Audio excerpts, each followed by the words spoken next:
that the Lord has made. This is the day that the Lord has made.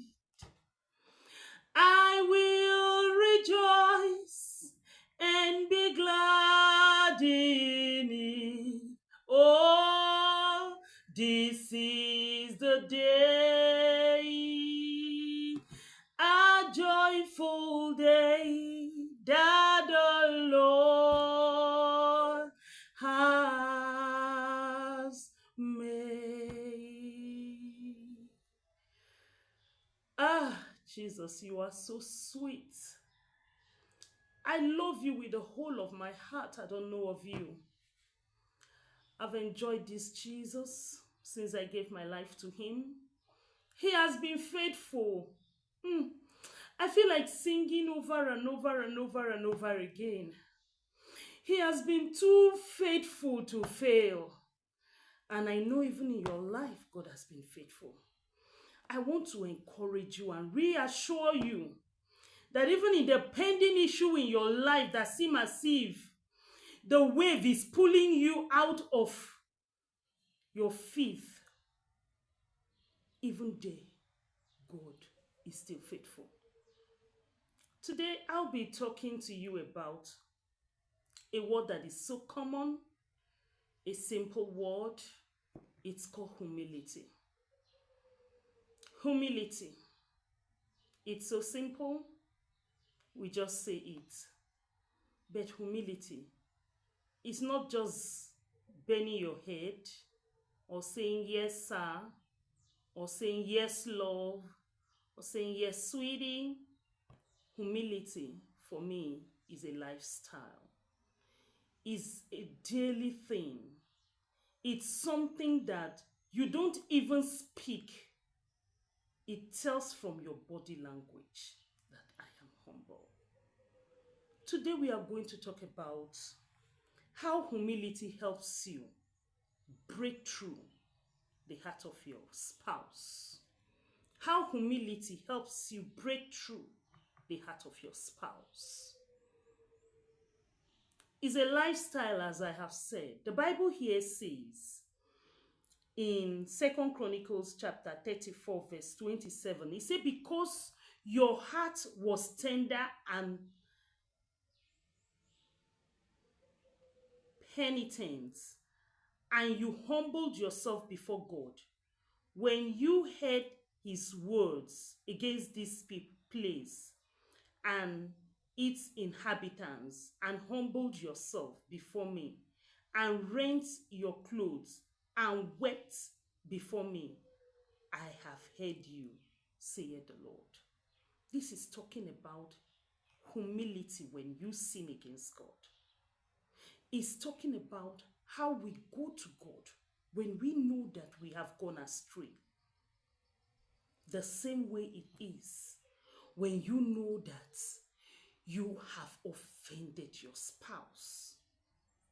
You see, sometimes we tend to commonize our husbands, our spouses. We tend to commonize them. We look at them and, it's a beg.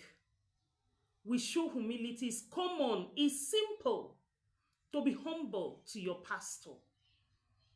It's simple to be humble to your boss in the office. It's simple to show humility to a neighbor.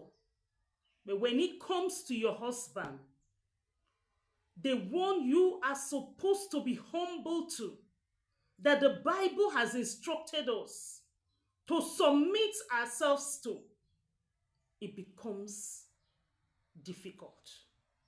Why is it then that it is now difficult for us to humble ourselves before our spouses? Because the devil does not want you to have joy, hope, peace in your home.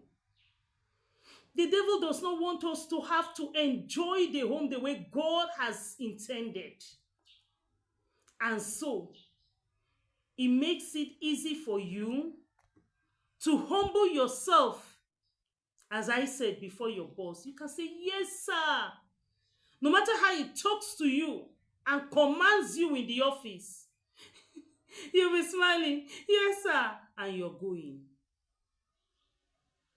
It is easy for us to say, yes, daddy, to our pastors.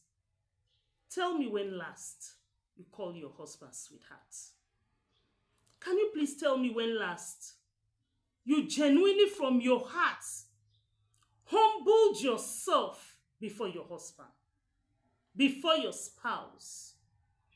Can you tell me when last God took over? You allowed the presence of God. You allow God to have his way in your heart. I'm not talking about going into God's sanctuary and lifting up holy hands and praising and worshiping. I'm talking about absolute humility for your spouse. Even when we know we are wrong, even when we know that we are wrong, we don't humble ourselves. Today, as I said, I'll be talking about how humility helps you break through your spouse. One, God hears the humble. When your spouse seems to be too hard, if you humble yourself before him, if you bring yourself to a level where he knows, see, when you are humble, the person you are rendering that humility to knows you are humble. Yes. And if you present your husband before God, lifting up that part of his life that seems difficult for you to understand, God will hear you. God will hear you. And then you come to him, your husband now. Humble yourself before, let it become a lifestyle. It shouldn't be a humility that your husband will begin to think maybe you want to ask for something. I'm suspecting the way my wife is behaving these days. I'm suspecting he wants to ask for something. And then you discover that the more you try to be humble, he is resisting you. He doesn't want that humility. That is because it has not been your lifestyle. It has not been your lifestyle. So he's suspecting something is happening.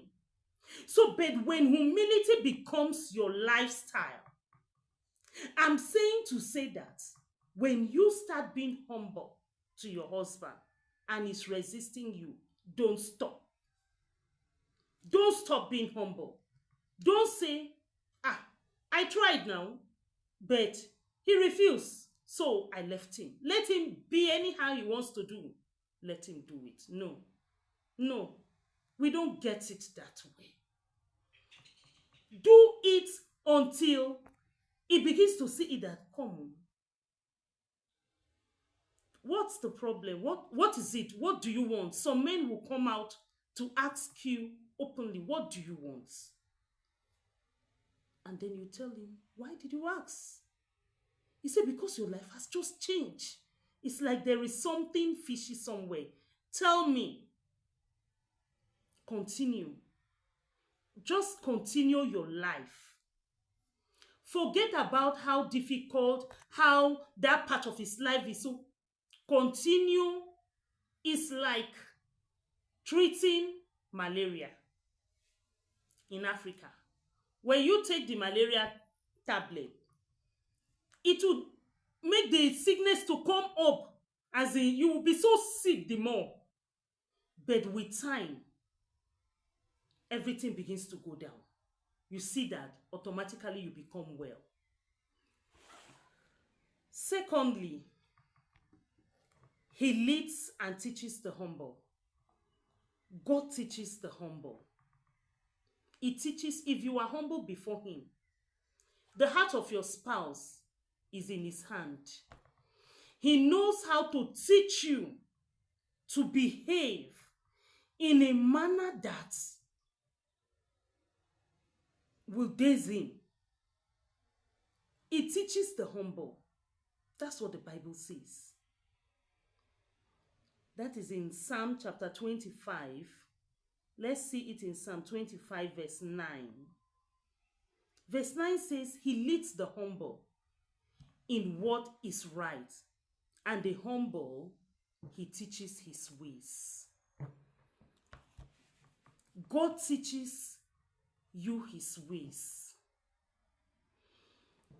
It makes you, not just teaching you his ways, it makes you understand your husband.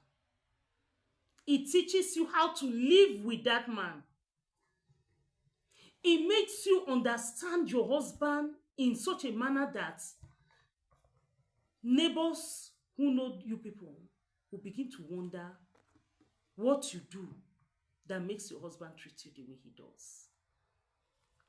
I've heard when neighbors tell me that your husband spoils you.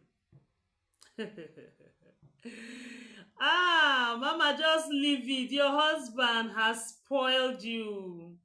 In our Nigerian English, they will say, your husband don't spoil you.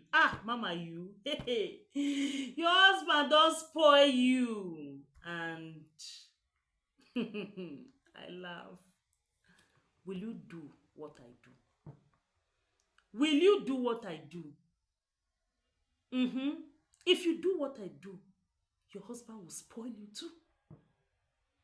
Your husband will spoil you in such a way that even neighbors will begin to say to you that, just leave, your husband don't spoil you. I pray that God will give you understanding.